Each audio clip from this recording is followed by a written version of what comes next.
I didn't look like someone building wealth. My apartment was small, 40 minutes from my office, $730 a month, furnished almost entirely from Goodwill and Facebook Marketplace. My car was a 2013 Toyota Corolla with a dent in the passenger door. I said no to things my friends said yes to without a second thought.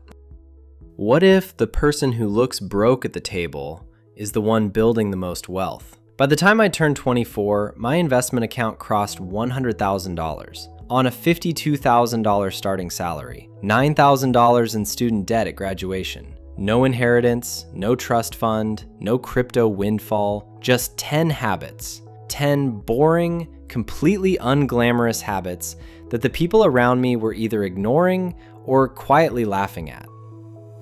Here's the thing nobody tells you about wealth. The people who look rich are usually not building it.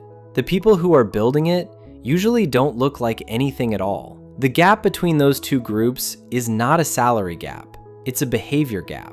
The median American in their 20s has a retirement balance of $42.52. Not $42,000, $42. I hit $100,000 before most of my peers had paid off their first credit card. This is not financial advice. This is my story. On $52,000, I took home roughly $3,300 a month after taxes and deductions. Every number in this video is built on that. I had $9,000 in student loans at 4.5%. Minimum payments invested the difference. Think of your income like water flowing through a pipe. Most people let it flow straight out the other end. I built a reservoir first, and then lived on what overflowed. These 10 habits are how I built it. On my first day of work, I set up an automatic transfer, $400 into my 401k and $350 into my Roth IRA, before I ever touched my paycheck. My brain learned to live on what remained. Most people save what's left after spending. I spent what was left after saving.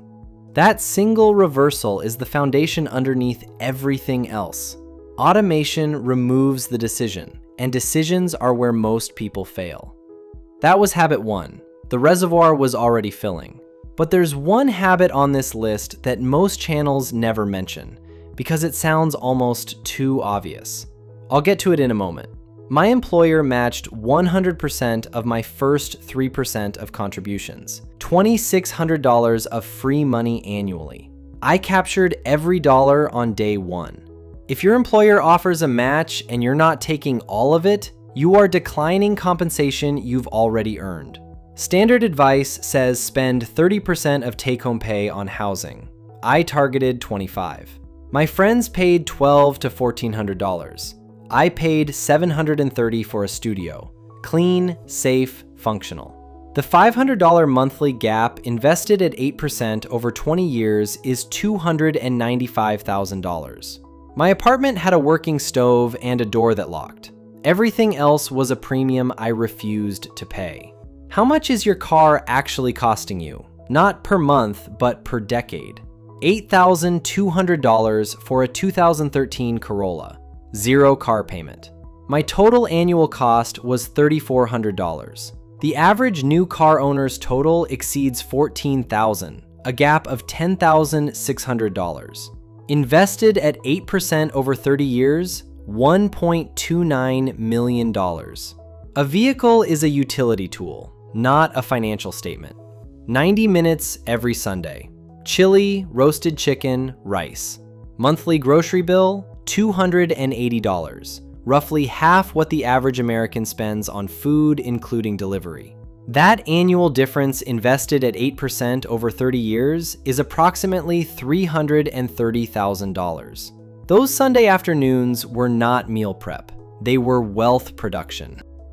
The first 5 were system habits. The next 5 are different, and most people never talk about them because they sound too simple to matter.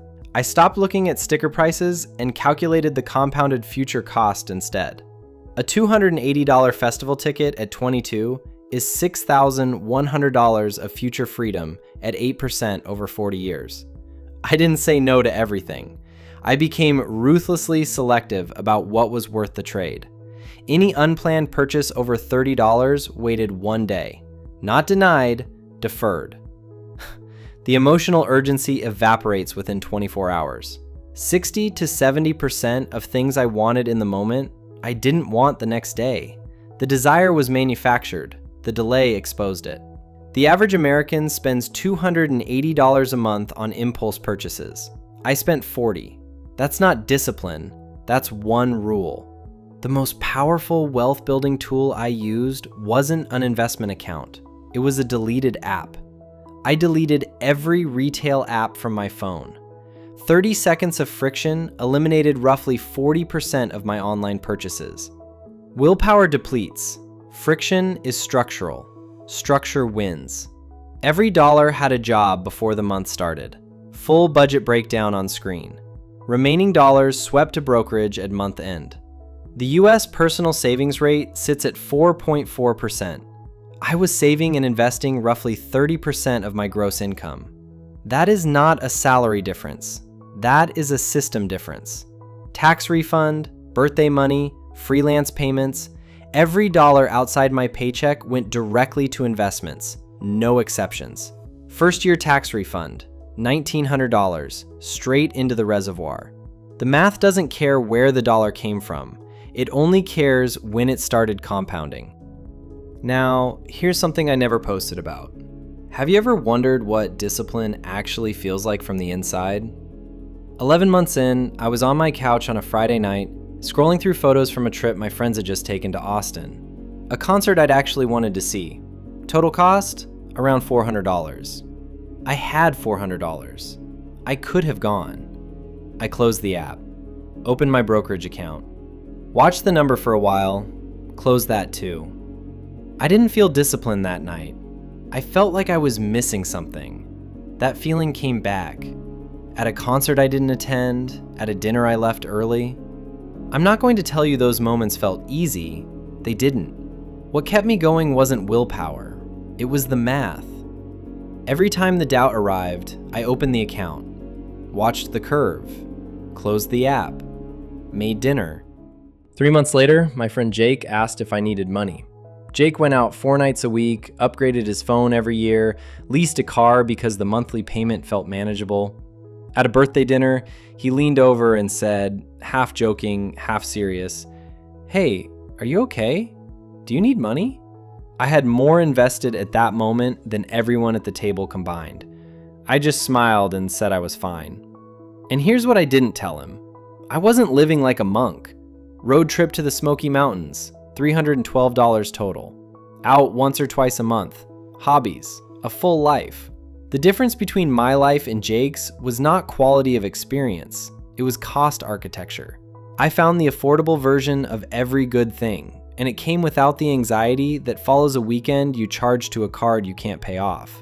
I didn't deprive myself. I optimized enjoyment per dollar. That is not the same thing. 6 months after that dinner, I checked my account. The number had crossed $50,000. I made coffee, I went to bed. The full breakdown appears on screen. 90% of that 100,000 came from the 10 habits. Not from a high salary, not from a lucky investment, from cooking on Sundays, driving a dented Corolla, and running the math on every decision before making it. What does $100,000 at 24 actually become? Invested in a low-cost total market index fund at 10% average annual returns, it becomes approximately $3.4 million by 65, without another cent. Add $500 a month from 24 to 65, and that becomes $7 million. $7 million. The reservoir became an ocean. From a dented Corolla, a studio apartment, Sunday meal prep, and 10 habits nobody at that dinner table could see.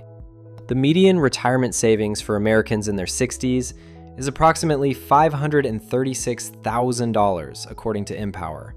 That median 60-year-old has spent 40 years working, $500,000 to show for it.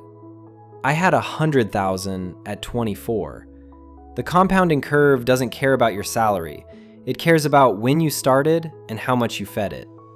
Jake is doing fine. He's 31 now. Good job, nice apartment, a car payment he's been meaning to refinance for 2 years, a retirement account he opened last year when a colleague mentioned it at lunch. In 10 years, Jake's net worth will be exactly what you'd expect from someone who started at 31. Jake is not a cautionary tale. He's just average. And average, compounded over 40 years, produces the median result. I'm not average. Not because I'm smarter, because at 22, on a Friday night, I closed the Austin photos and opened the brokerage account instead. That decision, repeated across 2.5 years, is the only difference that ever mattered. These habits work because compound interest rewards early capital more than large capital. $1 at 22 is worth more at 65 than $10 at 45. You pack the lunch not because you're disciplined. You pack it because you know it's worth $142,000 at 65. The knowledge does the work that willpower can't sustain. If you're still thinking about Jake, subscribe. Because what happens to Jake in his 30s is exactly what almost happened to me. Until I saw it coming. The most expensive trap has a name: lifestyle inflation. The average person who gets a $10,000 raise increases their spending by $8,000 to $9,000 of it within 12 months. At 8% over 20 years, that costs approximately $430,000 in future wealth. That's the next video. Building the 100,000 was the beginning. Keeping it through the traps that wait at every income increase, that's the part I never saw coming until I was already there.